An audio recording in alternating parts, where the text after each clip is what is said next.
현대사회 가정은 전통적인 가치가 해체되고 새로운 형태로 조부모가 있는 가정, 부모, 자녀 가정, 1인 가정 섞여서 존재하고 있을 뿐만 아니라 이혼이 매년 증가하고 있는 상황에서 편부, 편모, 재가 혹은 조손 가정이 늘어나 다양한 형태로서 다양한 방식의 가정이 형성되어서 살아가고 있는 것이 우리가 사는 이 시대의 현실이라는 겁니다. 이러한 가정의 변화와 이러한 현실 속에서 또 가정 안에서 발생하는 많은 갈등과 어려움들 속에서 하나님께서는 우리에게 무엇을 말씀하시고 우리는 이러한 도전 앞에서 어떻게 하나님의 말씀 안에서 응답해야 하는가 가 우리 그리스도인들에게 예수를 믿는 우리 성도들에게 주어진 부르심이고 과제라는 겁니다. 여러분 오늘 본문 요엘서 2장 18절 말씀을 보면 그때에 여호와께서 자기의 땅을 극진히 사랑하시어 그의 백성을 불쌍히 여기실 것이라. 여러분 이 말씀에서 그때에가 언제입니까? 요엘은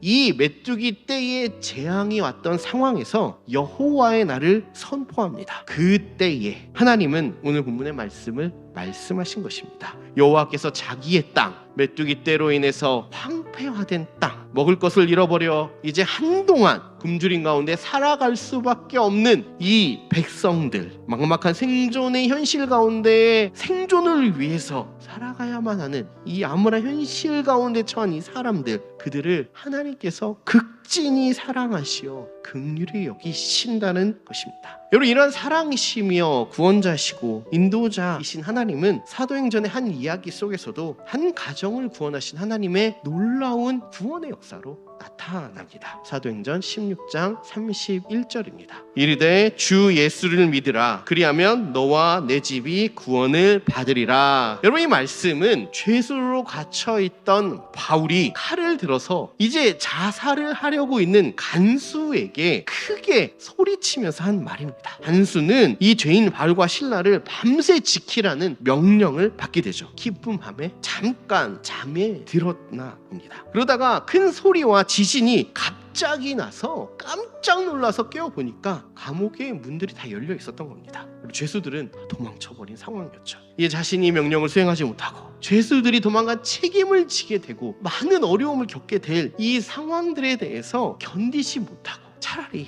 죽자 라고 생각하고 칼을 들고 차결하는 순간이었다는 것이죠. 근데 그 중에 도망치지 않은 죄수가 그 안에 있었던 겁니다. 바로 죄수들 중에 가장 중요한 요인이었던 바울과 실라가 옥문이 열렸음에도 나가지 않고 그곳에 앉아서 그대로 있으면서 간수가 칼을 빼서 죽으려고 하니까 급하게 불렀던 것이죠. 우리가 여기 있으니 자신을 상하게 하지 마십시오. 이러한 바울의 당당함이 복음의 진보로 나타나게 됩니다. 바로 자살을 하려던 이 간수가 어떻게 하면 구원을 받을 수 있겠습니까? 라고 간절히 구했던 겁니다. 바울은 이러한 질문을 기회로 삼아서 구원을 제시합니다. 이르되 주 예수를 믿으라. 그리하면 너와 내 집이 구원을 받으리라 라고 말했던 것이죠. 이 바울의 복음 제시에서 독특한 점이 있습니다. 누가 구원을 요청했습니까? 간수가 구원을 요청했습니다. 그런데 바울은 너뿐만 아니라 너와 내 집이, 당신의 집이, 당신의 가정이 구원을 받게 된다는 것을 선포하고 있었던 것입니다. 여러분 예수 그리스도의 구원은 한 개인을 넘어서 그 개인이 속한 가정에 임함을 선포한 것이고, 하나님은 이 한밤중에 일어난 기적의 사건을 통해서 이방인 로마의 간수뿐만 아니라 이 이방인의 가정에 예수 그리스도의 복음이 임하기를 원하셨던 겁니다. 여러분 가정에 여러 가지 어려움이 있을 겁니다. 어떤 가정이든 어려움과 문제가 없는 경우는 없을 것입니다. 그때에 우리를 극진하게 사랑하신 그 하나님, 나와 우리 가정을 구원하시는 그 하나님, 우리 가정이 바르게 서기를 열망하시는 그 하나님을 바라보고 하나님 저와 제 가정을 구원하여 주십시오 라고 간구하며 하나님 앞에 나아가시길 바랍니다. 하나님이 우리와 우리의 가정을, 우리의 자녀들을, 또 우리의 부모님들을, 그리고 온 집안의 근심과 걱정과 곤란과 어려움과 실패와 좌절 가운데 있는 우리와 우리의 가정을 분명히 구원하실 것입니다.